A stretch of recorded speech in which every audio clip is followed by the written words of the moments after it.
Hello, everyone. Are we ready to start, Kelly? Yeah, we can go ahead. Got about 1 minute, so we're all set to go ahead. Okay.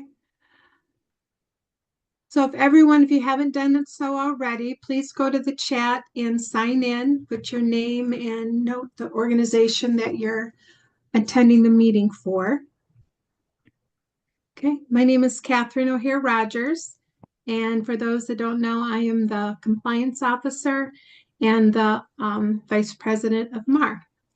So a lot of you see me on the face that you see when you have a site review that is due. So we're going to start with Kelly. Kelly, do you have any updates you need to make on RETCAP? Essentially, we're just moving along as before. As we've discussed in previous meetings, we will be changing platforms.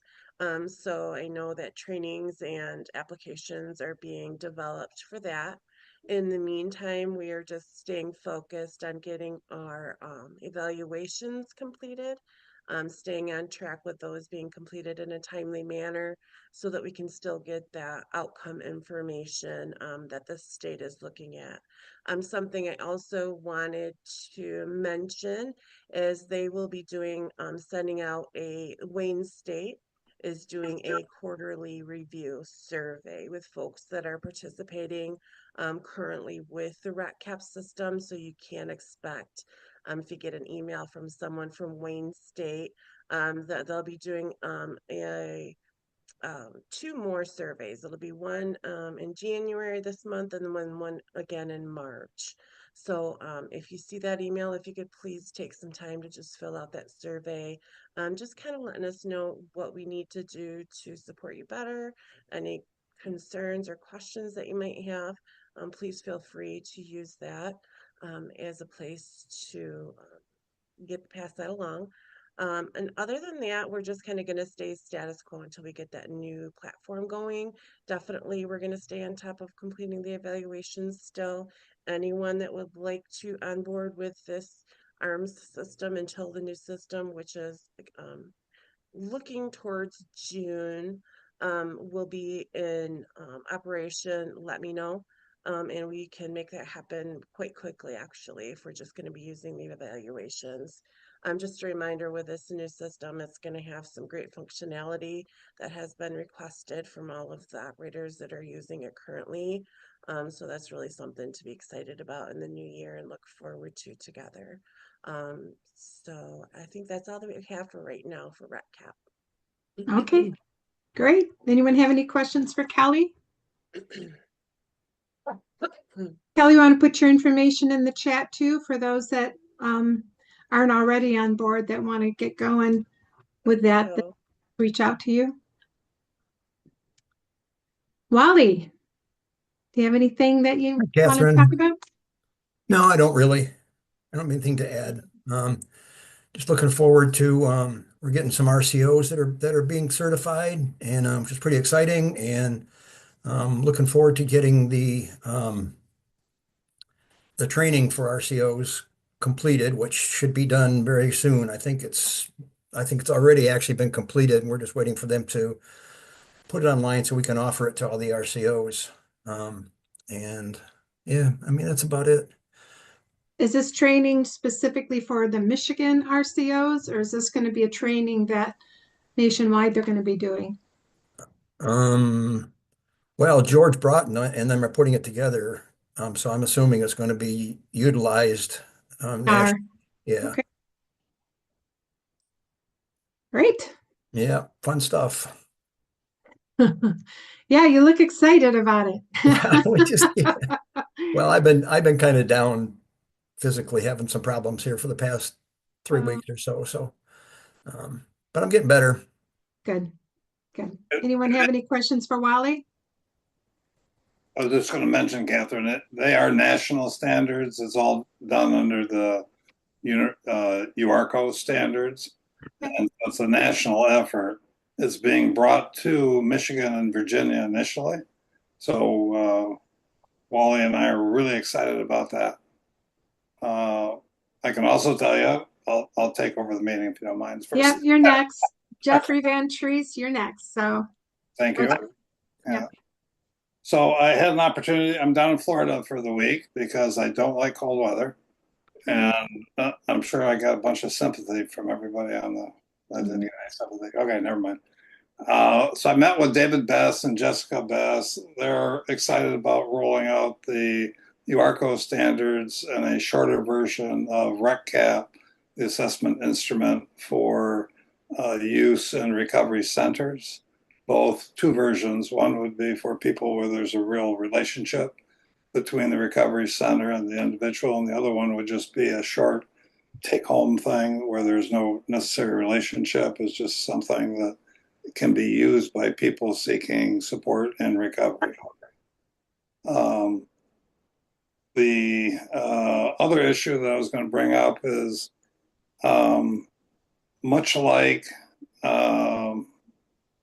MARR and the other affiliates, the state affiliates of NAR can go to what's called a standard review board for an opinion or a decision as to the application of the NAR standards or the NAR code of ethics to a particular set of facts.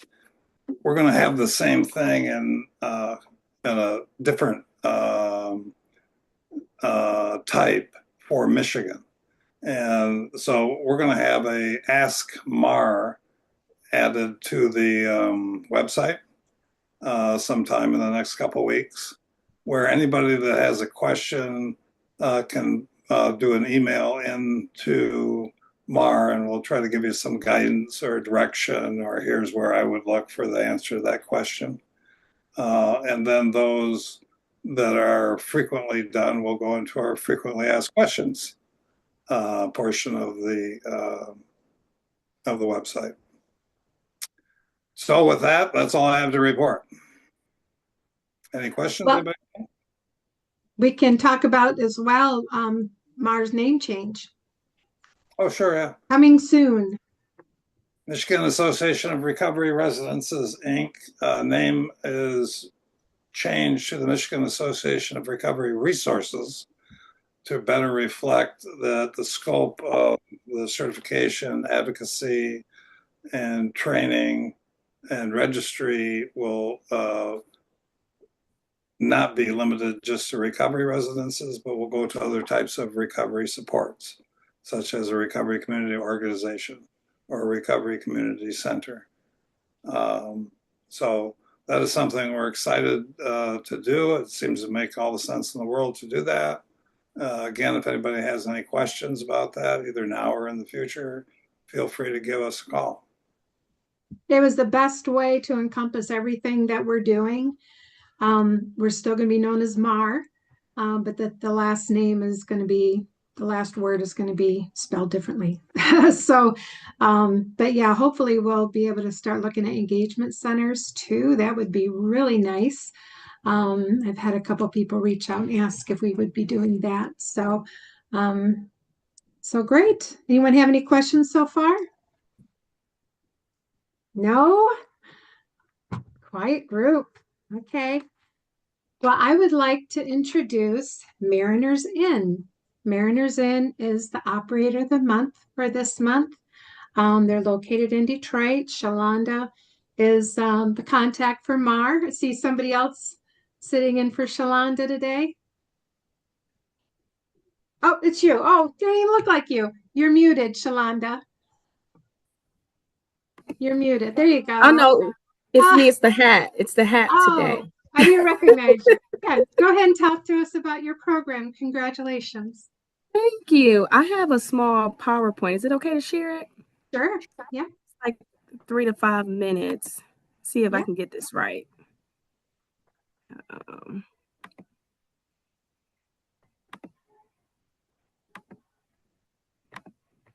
you guys see this okay? We can. Yep. Okay. Still good? Yep. So I'm Ms. Spencer. I'm the housing director here at Mariners Inn. A little bit about our program. The Mariners Inn Recovery Housing Program is more of a short-term housing program. This program is available to men who have completed some type of residential treatment program and is dedicated to residents who are work ready or experience like some type of limited barrier with substance use and homelessness. Our overall goal is to assist residents with maintaining their recovery and to successfully transition clients into permanent housing. And each resident is allowed to reside a minimum of 4 months up until about 18 months while they continue to work on education goals, independent self-worth, personal and professional development, and most importantly, working towards their substance abuse and recovery. Shalonda, I have a question. Mhm. I like that you have where they can stay up to 18 months. It's depends on the individual, I'm sure. Do they private pay after the funding is over? Is that how they do that? Or do you have Um, funding that lasts 18 months? we have funding that lasts 18 months. Okay. Mhm. So some of the resident duties, they must attend at least 8 hours of outside support groups. That can include AANA or any type of outside group. They have a daily detail that's done. Some have a detail in the morning, or they may have an evening detail. It is mandatory that they attend at least one monthly house meeting. We typically have one in the morning and one in the evening. Once a newcomer comes, they are paired with someone who's been in the program for quite some time. So they are paired with the recovery buddy. That's what we call it. We also have a quarterly outing where we do something every 3 months. Recently, we just went to the movies. We would go bowling. We've been out of town to the World Convention. We've been to a comedy show. So just something just to have that bonding time. And each resident is charged a program fee. I just wanted to throw this in here. Some of the on-site meetings that we do have. Monday, we do have the Motivational Monday group where they just kind of get together and plan out their week and their goals. They have a therapeutic group on Wednesday, the therapeutic group on Tuesday, the healthy relationships group on Wednesday, which that group alone can get real interesting. They have a step study group on Thursday, and we have a life skills group on Friday. So as far as our room assignments, we can hold up to 39 residents in total. We have a first, second, and third floor, 12 double bedrooms, 3 triple bedrooms, and 6 single rooms. Some of the services that we provide include, but are not limited to, case management services, group therapy, where they see a therapist once a week, individual therapy, life skills group, relapse prevention, employment leads. We assist with legal assistance, family reconnection, where we have a strengthening family program where the residents can bring their families into the facility and we kind of bridge that gap and strengthen that connection with family. We offer financial planning, budgeting, art therapy, team building, psychiatric services, GED and literacy classes, and any other resources as requested. And also each resident does have a recovery coach. You're a level 4, correct? We are. Okay. Which means they're licensed by LARA as well. They are. Yeah. Yeah, they are licensed. Some of our highlights over the past year, we did service a total of 64 clients over the past year. 23 residents completed the recovery housing program and reached their goals. 29 residents are still currently in the program today. 52 of those 64 continue to maintain their sobriety, and we only had 12 relapses or discharge in the year of 2024. More than 95% of our consumers were highly satisfied with the program, and all clients who completed left on their own terms or they obtained stable housing. Nice. So here's a picture. Can you guys see that okay? This picture? So this picture is the house that we have now, the 3-story house. I'm sorry about that. But this is where we're going in March. I am so excited about this. So we're moving on the 4th floor. This building is up and running. If you are familiar with the downtown Detroit area, we sit on the corner of Cass and Ledyard, so right behind Little Caesars Arena, right between Little Caesars Arena and Cass Technical high school. So we'll still be offering the same services. We'll just be expanding. So we'll be able to hold up to, I believe, up to 52 residents in this building. So I'm super excited about moving in March.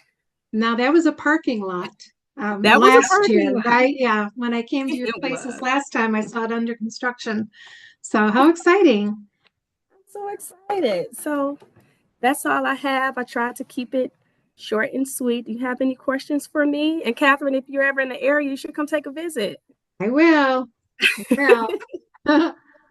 I need to anyway. It's a new one, especially when you're up and running. So anyone have any questions for Shalonda? As a level 4, so they have other resources, they have other people there, paid employees, outpatient services, different things like that. A lot of homes don't have that. Yeah. I have a question. So as a level 4, you guys are COP certified? Are we? COP Can you repeat certified. that? COP We are. certified. Okay. We are. As your level 4. So are you guys getting rid of that house and moving into that new building, or are you keeping both?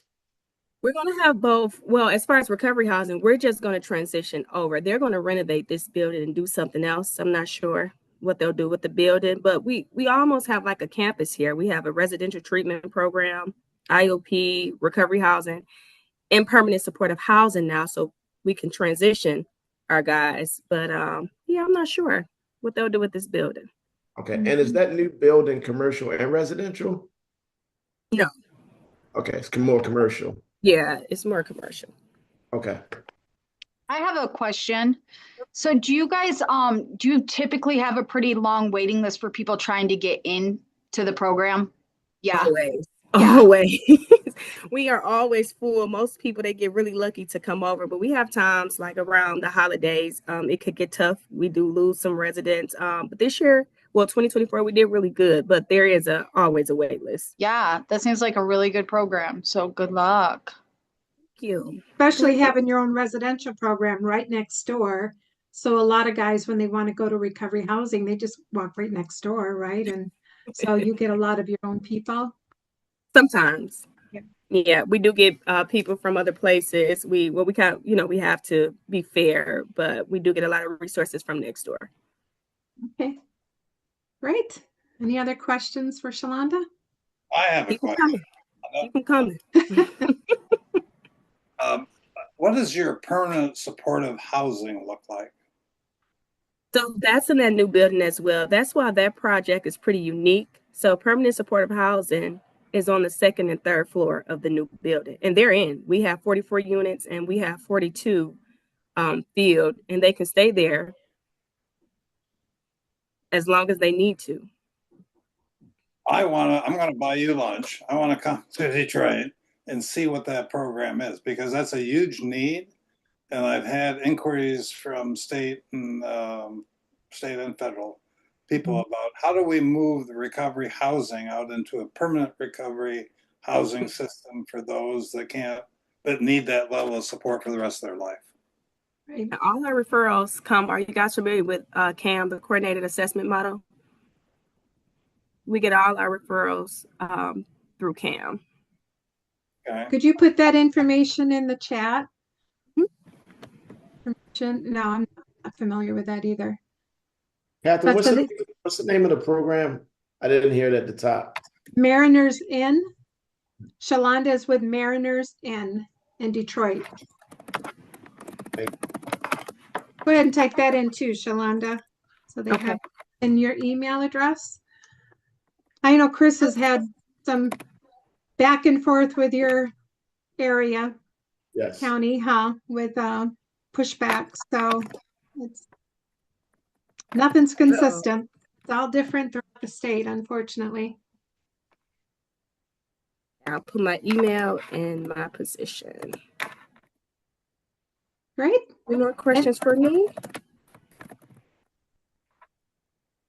Well, thank you, Shalonda. Thank you so much. you're so I'm excited to welcome. see your new program. Let me know when you get the recovery residence portion moved over there, and I will schedule a time to come and see it. Sure thing. I'm looking forward to it. One thing that stood out to me too when I go to Shalonda's place to do the site review. She's just, her energy and this bubbly smile, it's just so infectious. And her whole team is that way. They're all so positive. And all the residents that I was speaking to, they all just seem upbeat and positive and loved where they were at, were happy with the support they had. And it was nice. I mean, it was evident that the people that are there, they're there because they want to be your staff. They're not there just because it's a job. They care about what they're doing.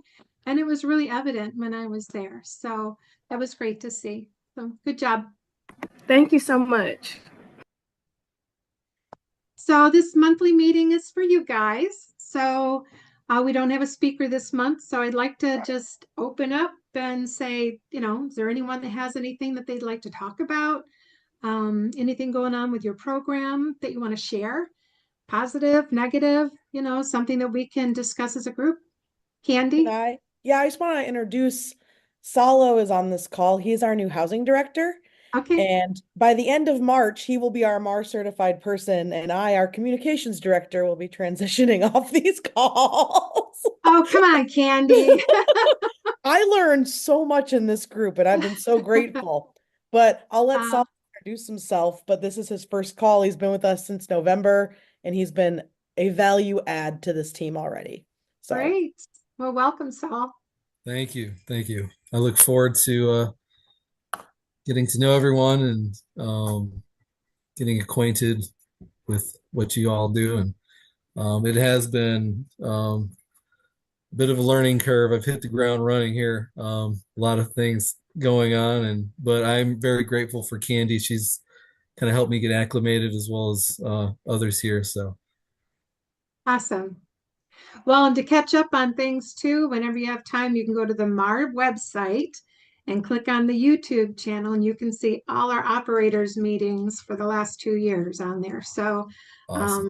There's always some information that can be very helpful to individuals. Not every meeting is gonna, reflect the needs of maybe somebody that's on there, but there's a lot of valuable information, and everyone's expected to know it. So if you can't attend a meeting, which life happens, people have different schedules and stuff. We want you to at least go to the YouTube site. You can usually do it at the end of the that same day. But Kayla's out of the country right now, so she's on a little vacation. That's why she's not here. So that won't be available till probably the 17th. She's going to be putting that up on the YouTube site, so everybody can see this meeting that we had today. Great. But so awesome. Well, welcome. Thank you. I see in the chat, I just want to give a little shout out. Alex mentioned that they were awarded the MSHDA grant. Awesome. Congratulations to purchase another home. Awesome, much needed. Do you want to speak to that at all to the group and kind of tell you how that process was for you? That's Sure, Crossroads. Yeah, Crossroads? can you hear me? Yes. Okay. The Wi-Fi I'm in is not great. Yeah, that was super fun actually. It's still going through that process. So how they were able to do it for us is it's actually to purchase two homes. So you can split the grant in half. So we took 70,000 from the grant and we just purchased a house last month. That will hopefully be up and running by March, which is super exciting. And then we have until the end of the year to find another home that fits the requirements to open up another house by the end of the year. So the worker that we're assigned through the Mishta program is super great. She answers pretty quickly because their process for uploading all the documents is not super fun, but the rest of it is a really cool process. So that's what we did this so far last year and going into this year. So your homes are all in Port Huron. Are your new locations going to be in Port Huron as well? Yep. Right now we're focusing in Port Huron. I know that the owner was looking at a couple of other counties, but right now we're still in Port Huron. Nice. I'm going there on the 28th. Yeah, so I was super excited. Yeah, I'm excited to see your homes too. So that actually worked out. Thanks. That actually worked out really well. We have 10 houses right now, 11. And we started a house cleaning competition once a month. So the houses they compete to see who has the cleanest house, and I'm the one that has to judge, and then whoever wins gets a home cooked meal that I make for the whole house. And they Wow. are, I've never seen 62 grown men clean as hard as they did that week, but it worked out. So our house, I'm going to do it one more time right before you show up to make sure that they're perfect because they were. I've never Wow. seen them cleaner. So it worked out. That's a great idea. I haven't heard of that one yet, but we were talking last month about having competitions for, who can decorate their house for Christmas or decorate their room door and stuff like that. But hey, whoever has the cleanest house, period, Mhm. to get that cleaning, make it a little fun for them. We did the Christmas competition too, and that was actually really fun. They had trees and lights, and so that was really fun too. Awesome. Well, thank you for sharing that. Anyone have any questions for Alex? Yeah. Bless you, Ginger. Thank you. Preston, I'm going to call on you because you're opening up two new homes, correct? Yeah, I think last month I kind of gave the preview that we were in the process of get things going with two more houses. So at this point we are done what we've gone through the closing, so I do have possession of those two homes. And for the last 2 or 3 weeks, I'm losing count now. I just work every day and I have no vacation, but they're there's furniture and everything's inside there, so people are moving into those homes. Good. So yeah, the hard work is starting to pay off as far as seeing people moving in versus my intake coordinator constantly telling me that we have a wait list and we've just turned away another 5 people this week or 10 people that week. And so now it's like, no, we can, if they call, if they meet our guidelines, we're able to get them in. So that's Great. less depressing to not have to turn people away. That's the thing with winter, huh? It gets cold and the beds fill up. Yeah, oh yeah. Well, December is always weird because with the holidays, people get depressed, and it seems like we start losing a lot of people, and then January comes and it gets cold, and people are doing partying, and it's time to get refocused, and now we're getting a lot of calls. So, but yeah, things are going good on my end. Now that the Great. houses are open, now I have to still do the December month end close, December year end close, and get caught up on the maintenance because all those other little monsters are still creeping up behind me, and they never go away until I can get refocused. But everything's at an exciting time right now. Great. So you have homes in Grand Rapids and you have one in Muskegon. Where are these two new homes at? Yeah, the two new ones are on the northern part of Grand Rapids area. So so we have one by John Ball Park Zoo, and we also have one close to Leonard and Fuller. Um, one of them, but that's by the zoo is a 10-bed men's house, and then the one that's on more the northeast side of Grand Rapids is a 9-bed female house. Okay. Great. Well, congratulations. Once they're in there, at least 30 days, we'll schedule a time to go over there and look at it and get it certified officially. So, All right. anyone have any questions for Preston? No. Well, great. We're on a roll. Who else has something to share? Anything going on with your programs? Again, positive, negative, anything we could have a discussion about? Again, this meeting's for you guys. I might have to call somebody. Who's not showing their face? I'm gonna have to call somebody that's not showing their face. David LaFave. Hi, Well, David. hey there. Hi. What's going on? What's Well, going on with it's Dawn Farms? we have two new houses too. And it's almost the reverse of Preston's because we've got a 10-bedroom house for women and an 8-bedroom house for men in Ypsilanti that you're coming to see on the 28th. And you know what's making me crazy? Can I just complain to everybody? Absolutely. You know how we make our resource binders that go in the homes and the apartments? Is that hold it? Yep. They go missing, don't they? They're on top of the fridge. They're behind the fridge. They're next to the oven. Someone shows them in a drawer.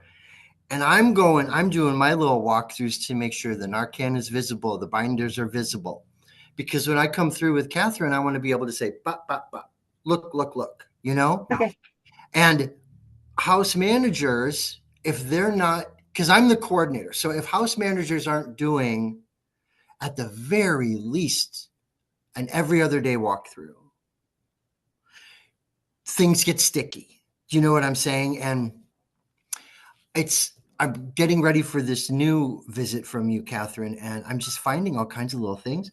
And on top of that, it's when people, house managers don't let me know. I'm sorry, I'm on a gripe. When house managers don't let Go me know ahead. batteries are dead in a smoke detector or a carbon monoxide detector, and then they just unplug it, take the battery out and stick it in a drawer. And it's like, well, but no, wait a minute now, because the minute you do that, in my logic, that's when the fire happens, like I'm finding my challenge because I have two brand new house managers who are also peers in recovery. They have a couple years under their belt. They've come through the fellowship and they are Dawn Farm alumni. Nice. And I can't hold their hands 24/7 because there's 160 beds. There's 19 other house managers, so it's a lot of emailing, a lot of texting. And that's what I was doing. Which is why my camera was off, because I was texting one of them. Oh, it's the 23rd is your site review, not the 23rd, 28th. yes. Yeah. Yes. So just want to make sure that you remember I'm showing up at 10 a.m. Yeah, 10 a.m. at the Emmett Street house. Okay. Yeah. Well, I know that's a common thing with the batteries and or sometimes, unfortunately, somebody wants to smoke in their room and so they remove, a smoke detector and stuff that happens too. And you don't want to just leave all brand new batteries in a drawer in the common area because they're just going to use them for their radio or their iPad, whatever.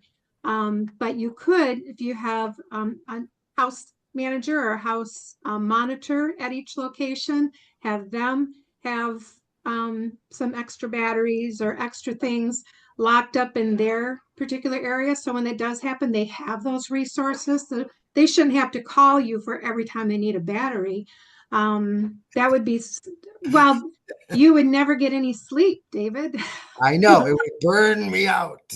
Yeah, so awesome. I know you're busy. You got a lot of homes and stuff, but I'm looking forward to seeing you again, seeing your programs in your new home. Cool. And can I throw a question at Preston? Yes. You had talked about intake. They didn't meet guidelines. I'm not sure. I don't want to put words in your mouth. Can you tell us about the intake process at your place? I can try, but I'm kind of one step removed. Recovery Road is kind of the way our organization is set up is I'm more the technical owner and the business mind and takes care of administrative, but I'm not a person in recovery. I'm very, very, very lucky to have two people on my team that are in recovery and are, been in the industry for over 10 years and state certified, and they have all that knowledge. And they're the ones that kind of do that part of it. But generally, kind of the big broad picture of what I meant and kind of what they do is we look for people that have the mindset that they're seeking out living a life of active recovery versus someone that's just seeking a place that's warm and dry to sleep. And we're also looking for people that have the ability to self manage themselves because we're not really providing a treatment or a babysitting service. We're just providing a structured environment that has accountability and positive peer support. And so that's kind of what I mean by looking for the right fit.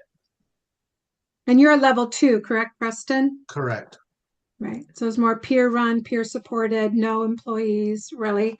But David, Dawn Farms you have recovery coaches, right? And there's outpatient services, intensive outpatient right there within Dawn Farms, correct? Yeah, and the residential center, the actual farm is 3 to 5 months. So our housing was originally structured to be for people coming out of the actual farm. And then we opened it up to other treatment centers in the 90s. So now we bring people in from Skywood and Oakdale and Harbor Light and Bear River and, just Maple Grove, all over the place. So our challenge is, you've got people that just did 4 months of residential and they've built their support system. They've chosen a sponsor. They're working the steps. They're probably on around 3 or 4. And they come into housing knowing the recovering community, knowing where the mutual aid meetings are. They have a leg up on someone who's showing up from Salvation Army, who doesn't really know Ann Arbor or doesn't know our, like our whole thing is like we physically put people in the fellowship. We physically drive you to meetings first for the first 30 days. Then you start getting ride outs and whatnot. But some people come to us and they've only been doing sort of staged mutual aid meetings in like at Sacred Heart, like inside of a building, which is great. And it's great preparation for them. But then there's that kind of the shock. Like I always say that the real work begins when you get to housing, because you're back in the world with all the triggers and all the people, and all of our behavioral stuff is going to come up. One thing Shalonda talked about was having a buddy system. Oh, yeah. And my late husband and I, when we ran Touchstone many years ago, we did the same thing. There was a buddy system for the first 30 days. So unless they had a doctor's appointment or they were going out on job search, if they needed to go in the community for anything, they needed to have somebody else with them, either a sponsor, approved family member, or somebody within the home that has at least 30 days sober as well, because there are a lot of triggers. Do you do the buddy system there? Well, we rely on the senior peer in most cases. Yeah, the senior peer becomes like the house's big brother or big sister in each space. And if they are overwhelmed, then we turn to the peer coaches or what we call recovery support specialists. Okay. Yeah. Anyway, thank you, Preston. Thank you. Thank you, Dave and Preston. Anyone else have any questions or anything to add to that? Are you kind of going through the same thing in your homes?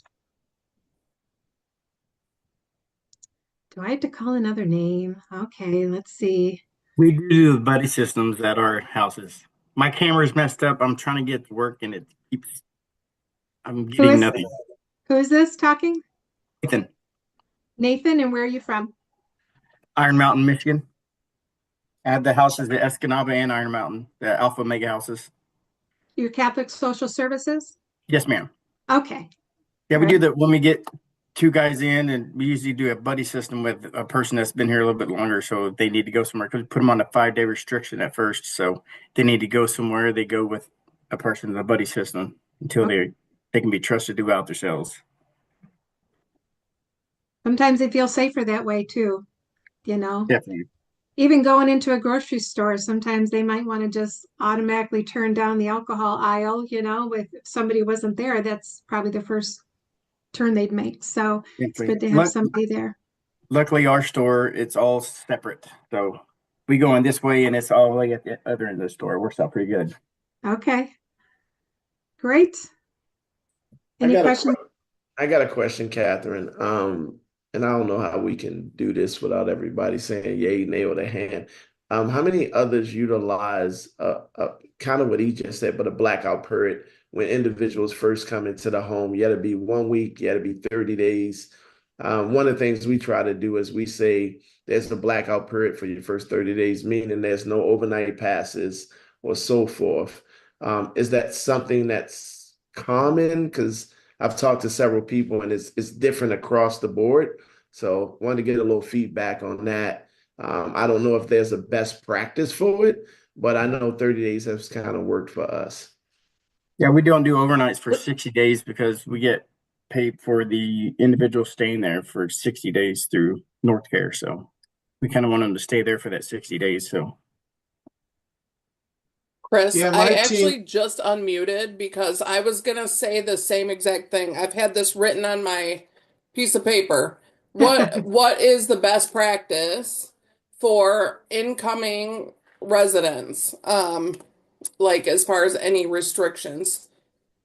So just to echo that I have the same question, but also to answer what we do is we say currently, and I don't know if it's the best practice, right? So that's why the question, but we say that you can go to recovery meetings, medical, legal, and reunification appointments. Um, but really that's about it because we as addicts just have this idea that we know what we need and we're out of treatment, we need to go get a job, and we just kind of want our women to just sit down and give themselves a break and just relax, you know. And so that's kind of our mentality, and just to kind of build a foundation, get to know the bus system, you know, things like that.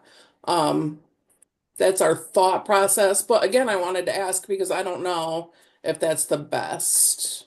I don't Terry, think how there's long any is one way. your is Terry, how long is your um do you keep them where they kind of stay, you know, to relax, kind of chill and kind of get acclimated with the house and everything? How long are you thinking or do you do currently? Sorry, I didn't mean to say that we do that for 30 days. 30 Um, days? Okay. and they can go like if they need to go to the grocery store, or sometimes we'll do a buddy system, like if they want to walk to Walgreens or something like that, as long as there's you know like some open communication or something, you know, if they need to go Okay. get cigarettes or something, you know. Right. But they, you know, we're here when staff is here, you know, and we'll let them walk and walk right back. Something like that. It's not like super strict and rigid in that way, like they're not allowed to leave the house, you know. Right. But The reason I ask is because I am just starting up the new women's house for Catholic Social Services here in Menominee, Michigan. And so I was just curious as to what people use for guidelines for, you know, allowing people to go out on their own, minus, you know, like you said, SUD meetings, any other kind of counseling, doctor's appointments, you know, even job interviews, you know, stuff like that, if they're applying online and stuff like that. I was just curious as to what kind of guidelines you use for, because you said you run a women's house. So I was just curious because that's what I have right now. Yeah, I I will know say, Recovery Road, we do also have that first 30 days is more restrictive, and like the curfews are earlier in the day if unless you're a third shift worker, but you know the curfew is earlier in the night. There's no overnights, and we also require more AANA or self-help meetings per week. The mandatory amount is higher for the first 30 days than it is thereafter. So yeah, we do similar ideology too. Okay, thank you. what we did, my late husband and I did with Touchstone, is we always felt that you had to look at each person as an individual. Sometimes they come in and they're still getting stabilized on medication, so they're in no shape to go do an interview with anybody. So we kind of gave them, you know, a little bit more leeway, but otherwise we would expect everybody to get up. The rule is up at 7, make your bed, do your chore, out of the house by 8:30, not return before 4, Monday through Friday, putting a full-time effort into finding a full-time job until you start the job. You don't want them coming home and saying, "Oh, well, don't have to look anymore because I got a job in 1 month. No, things happen, life happens, right? So we still wanted them to get up at a certain time, do your chore, because what we're doing is we're teaching them skills. All these little skills and habits we want them to take with them when they leave. When they do get a full-time job, they got to get up at a certain time, right? They got to make sure they get up in time to get all their stuff done. They're going to be gone at least 8 hours. So what we're doing is we're preparing them to be able to do that. So the sooner somebody can stand on their own 2 feet, we always felt the better off they are. The sooner they can be independent and self-sufficient, helps them with their self-esteem, get to the meetings, they can, make some contacts, healthy community contacts. We knew that was the best, and that's what we felt was the best. But there So, is no Catherine, you one. try to really get them to be an active participant in society in a appropriate way, as opposed to what they're used to, and getting them out there, but like I said, in the appropriate way, and being active in society and in their communities. So I commend you on that. That's a good schedule. And sometimes, they do 90 and 90 when they first come in, 90 meetings in 90 days. Say their addiction didn't take a day off, right? Why should their recovery take a day off? So there's no rule on that either, where they have to attend a minimum meeting, minimum number of meetings. But whenever I hear 3 or less, red flags go up for me, because why are you giving them a day off from their recovery? If they don't have to go to work till 2, perfect. You can get to a noon meeting today. A meeting is not going to kill them. So making that part of their structure, part of their life, is a really important practice. So when they leave, you want them to continue those same things. You want them to become productive citizens, and just like getting up, taking a shower, I got to get to a meeting. I think it's really important, and it worked really well for our program. But again, there's not just one way, but it's, if you're not asking them to go to very many meetings per week, I'd relook at that. If you don't want them to work for 30 days, I don't know about that. I guess it would be individually based. But again, the sooner they can be independent, the better. The sooner they can start making a paycheck, come home, boy, that helps their self-esteem. They got a lot of things to do, a lot of bills, probably child support. So yeah, there's no one model, but there's definitely best practices here and there. So I'm glad we're talking about it. Anybody else have something Thanks to share with that? Thanks for sharing with that, Catherine, and others too. And I just wanted to circle back a little bit. And our 30-day blackout is more geared towards the overnights, not when individuals first come into the home. And I like how you said it's individually based. So you do kind of take a temperature and a reading on what the individual is going through. Like, I can give you one situation. A gentleman came out of treatment. Dad was in hospice. While his dad was in hospice, his mom actually passed away before the dad. So, when you looked at a situation like that, we didn't say go look for a job tomorrow. We kind of allowed the process to happen with him. But for the most part, the individuals hit the ground running. Our blackout is really geared towards that first 30 days of no overnights, no weekend passes, and things like that. But thank you for going through that. Yeah, that's one one of the thing things my too. team also does is similar to the first 30 days being more restrictive.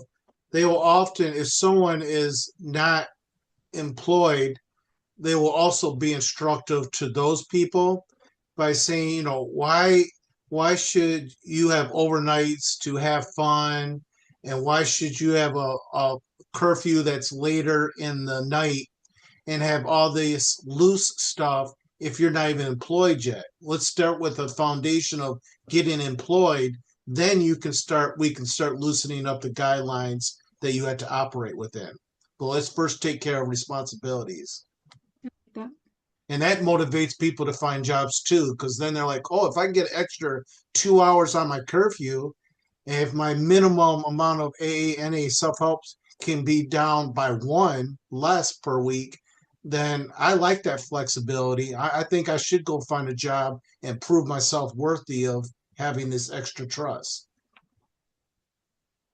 What we did is they couldn't have an overnight until 60 days. And they had to be caught up on their program fees and getting to their meetings every week like they're supposed to. Then they could apply ahead of time, give us a written notice. Hey, I'd like to take an overnight, maybe on Friday. They'd always have to give us at least 48 hours notice because we didn't want an hour notice. Oh, by the way, I'm going to spend the night at things happen. And 90 days in order to have a weekend pass or 2 days in a row. Again, after 90 days, they have to still be following the rules. They need to be working, getting to their meetings, caught up on their program fees, and then we would do that. And when people are ready to leave and planning to move out, and if they have a family and stuff that they're going to be moving back to, we would extend those passes. We would allow them to stay a little bit longer with a family person because we want them to see how's it going to go when you actually move back home with your wife and kids and stuff. So we were more flexible on that. I have a question. Listening to everybody here on the what do you do in the first 30 days or roles of the house managers, is there any written source that any of you can cite to that says here's where I got that knowledge, or is this really something that everybody has learned as a result of operating recovery homes? Operating recovery homes for me. Yeah, I'll share if I may. Trial and error. Yeah, trial and error. And I came into this position that was already in place. The resident handbook had already been written 20 years ago. So it's sort of like I haven't challenged it. And I'm just carrying the mantle in a way. Well, here's my thought. One of MARR's reason for being in existence is to help operators on best practices. I'm not aware of any best practices on what do you do on the first 30 days or what do you do on like overnights and that type of thing. So my thought was we could have a collection of here's best practices, little insights that everybody has mentioned here, put it in some type of written form and then put it out as here are the MARR operators best practices on how do you deal with somebody in the first 30 days? How do you deal with best practices for the house managers? And that's something we could contribute to the collective effort of doing things right. I listen to so many, it's like I've got an expert panel as a lawyer, and I was like, I got 50 experts on the panel, but none of them can cite anything. So let's put all that together. We'll make, who's not here? Kayla. Kayla's in charge of that. We'll put that together, but I'd like that, like Chris and David and everybody else here that's talked about. Here's Preston. Yeah, Preston. Everything I've learned in the last 10 plus years. Let's all collect that information and share those jewels of wisdom with each other so that we can all progress towards here's something that is collectively a best practice for Michigan and the United States. Okay, then Jeff, to teeter off of that, I have a question just because, like I said, I'm opening up a new home, so I'm new with this organization. I've opened up homes in Wisconsin, but I'm new to Catholic Social Services. What do most of you guys, or I should say, not what, how often do most of you guys meet with your individuals? I'm not talking like a meeting with the house, but like your individuals to find out how they're doing with, emotionally finding a job, staying on track, whether they're doing like the 12-step program or they're doing a different program, or are they keeping a log of like their emotions, their behaviors, what triggers them, that kind of thing. Just curiosity, how often are you meeting with your people? Are you doing it more often during the first 30 days, 60 days? I'm just curious as to how often everybody's meeting with, like I said, with people individually, not as a house meeting. I think everyone should be met with every day. Yeah. Someone should be somebody in that home, your mentor or whoever you have in your home as a lead should be making contact. Somebody should be making contact every day. Hey, how was your day? How was your job search? Hey, you know what? I know she got out a little late today, or, I noticed that you went to bed right after dinner. What's going on? Making it a week or 2 weeks later, you could have already lost the guy. Maybe he's thinking about relapsing. My personal opinion is some kind of daily contact, even if you're just calling them or texting them or something. No, But it I agree depends on with how the your I house agree. is Yeah, set I up. agree with the daily contact, asking them like how their day is. I mean, like getting maybe a little bit more in depth, asking them like, are you staying on the, say they're doing the 12-step program. Which step are you on? Are you writing this stuff down? How are you emotionally? Are there anything? I agree with the day-to-day, because like, I mean, I will be here every day to, say, hey, how you doing? How's your day? What did you do today? Do you need this? Do you need that? What other resources can I help you with? That kind of thing. But I mean, actually, like sitting down with them and seeing where they're at, like I said, emotionally or mentally or even physically. How are they doing? Like just an actual sit down for half hour, not just a passing, hey, how's your day? Does that make sense? Recovery coaches, a lot of like level 3s and level 4s have recovery coaches that have contacts, so many times a week. I know that's part of what they do. They keep track of stuff. Um, what else you guys think? What are you guys doing?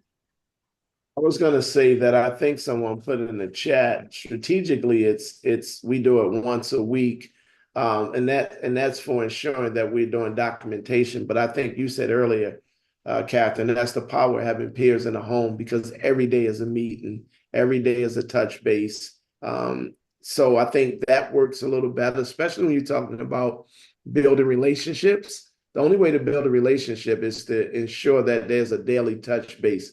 So I can just tell you this, we have a clinical supervisor that works in a home that assists with the strategic weekly one-on-ones, but our peers are the one that have the strong relationship because their touch bases every day. And I often say that if a relationship is built, you can guide an individual to the moon. Yeah. That's good, Chris. Thank you. Anybody Thank else? you. I appreciate that. Yeah, in our files, we have a weekly check-in list. So on Sundays, they do this, how their week went, how their goals went for that week. We have that sheet that I read every week for them. And at the end Who's of the night, talking? Who's Nathan this? Lambert. Nathan. Okay. Yeah. So we do the weekly check-in list. And at the end of the night, I usually do a perimeter check and I walk upstairs and check everything. And I knock on everybody's door and see how their day went. That's what I do every day. So. And plus, we have our weekly house meetings and our dinners we have together too. That's all I have. One more thing I'd like to share too is every night the house manager for Touchstone had to text me every single night because we had homes all over the state. And there's no way I can keep track of all the homes all over the state. So the house managers would have to text me every night at curfew, 7 beds, 6 are full, so and so didn't come home from work, or just so I knew what to do and follow up on the next day. I knew every day what was going on in all my homes, even though I wasn't there in that county at the time. But that's something that you might want to consider too. I mean, put a little bit more responsibility on your house monitors and stuff. They're your eyes and ears. They see stuff, oh, he's acting a little different today. Oh, he didn't make his bed today. That's not like him.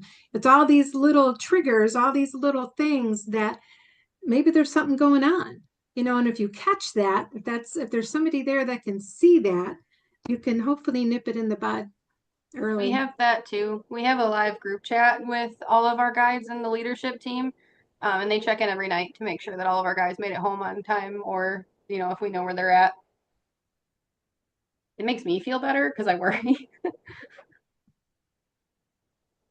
And that's another thing. You get emotionally involved, I mean, you put a lot of time and effort and you're doing this hopefully because you want to make a difference and you care about, but you can't care more about their recovery than they do. That's the thing. And you have no control. When they walk out of that home, they're either going to turn right or they're going to turn left. You have no control over what choices they make. So, but hopefully you've got the structure and the discipline in your home so that they do have a healthy, clean, sober environment to feel safe at. A lot of people, they should feel safe at their recovery home, and that's their family. So there's one last question in this chat, Hallie. Do most programs have live-in house managers? So what do you guys, how are you guys running your organizations? or they're called mentors or, leads or something. It's usually somebody that has longer sobriety time in your home, following the rules, and kind of takes the lead on things. There's different names. I know Recovery Road definitely has like a senior resident or a house manager type person because we find that if we don't have someone that's rock solid, consistent, and stable that can be our eyes and ears, there's no way Recovery Road would be able to manage multiple houses at a time without having that eyes and ears component with someone. Plus, we always believe in positive peer pressure, so positive peer pressure has to start with someone. So it might as well be the senior resident going, "Hey, this is how we do it here, and it's worked for so many. Why don't you give our way of doing it a try versus getting creative with a new way of possibly failing?" Yeah, that's great. Thank you, everybody. What a great group today. It was really nice to hear the feedback and have different ideas and stuff, and hear what's going on in your homes. Thank you so much for all you do. Your job is not easy. We know that. And David, I feel for you. I can see you already running around the Ann Arbor trying to put batteries and everything. But no home is ever perfect. There's always going to be stuff, So when I come to your homes, please know I'm there for you. I want you to do well. It's having little eyes, other eyes, and that can point things out that maybe you're missing. I just want you to be the best operators you can possibly be and meet the standards or be better than the standards. And I'm also an advocate for the residents as well. So if I see something and I think that, this isn't okay, this isn't good for them, if it's something that I wouldn't want to live in or be a part of, then it's not good enough for them.